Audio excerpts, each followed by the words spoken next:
এই পাহাড় শুধু একটা পাথর নয়, এটা আমাদের জীবনও বাঁচায়। আরাবল্লী ভারতের সবথেকে প্রাচীন পাহাড় শ্রেণীগুলির মধ্যে হলো একটি। হাজার হাজার বছর ধরে আমাদের প্রকৃতির ঢাল হয়ে দাঁড়িয়ে আছে এই পাহাড়, আর আজ সেই পাহাড়কে কাটার কথা হচ্ছে শুধুমাত্র কিছু লোভের জন্য, কিছু খনিজ সম্পদের জন্য সেই পাহাড়কে কেটে ফেলার কথা উঠেছে। এই আরাবল্লী পাহাড় শুধুমাত্র একটা পাথরের স্তূপ নয়, এই আরাবল্লী পাহাড়ের সাথে জড়িয়ে রয়েছে আমাদের হিন্দু ধর্মের প্রাচীন ইতিহাসও। ঋষি বৈশিষ্ট্য, ঋষি বিশ্বামিত্র, ঋষি গৌতম তারা এই পাহাড়ের বনে বসেই ধ্যান করতেন, যজ্ঞ করতেন।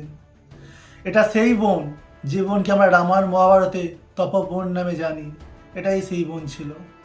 মাউন্ট আবু আরাবল্লী পাহাড়ের এক অংশ, আর এখানেই ছিল ঋষি বৈশিষ্ট্য মুনির আশ্রম। যে স্থানে হিন্দু সনাতন ধর্মের সাধনা হয়েছে, আজ সেই স্থানে বিস্ফোরণের কথা উঠেছে।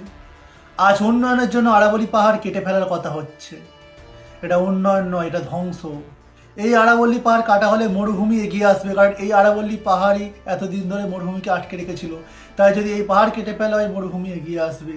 এছাড়াও বাতাসের তাপমাত্রা বেড়ে যাবে, জলস্তর কমে যাবে, বৃষ্টির পরিমাণও কমে যাবে, এবং এর সাথে সাথে জীবজন্তুদের বাসস্থানও চলে যাবে। এর প্রভাব পড়বে কৃষকের ফসলের উপর, শিশুদের ভবিষ্যতের উপরেও।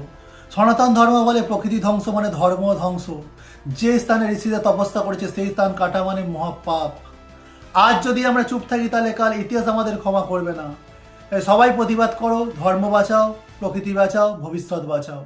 তবে পরিশেষে একটা কথা বলে দিই সবাইকে, এই যে আরাবল্লী পাহাড় কাটার ঘটনাটা কতটা সত্যি কতটা মিথ্যা তা আমি জানতাম না।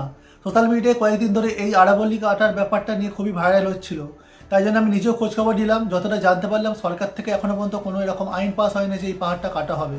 তবে কথা উঠেছে যে ওখানে খনিজ সম্পদ থাকতে পারে, তাই ওই পাহাড়টা কাটা হবে, এরকম কথা উঠেছে। কিন্তু এখনও পর্যন্ত কোনো সরাসরিভাবে সরকারি আইন পাস হয়নি।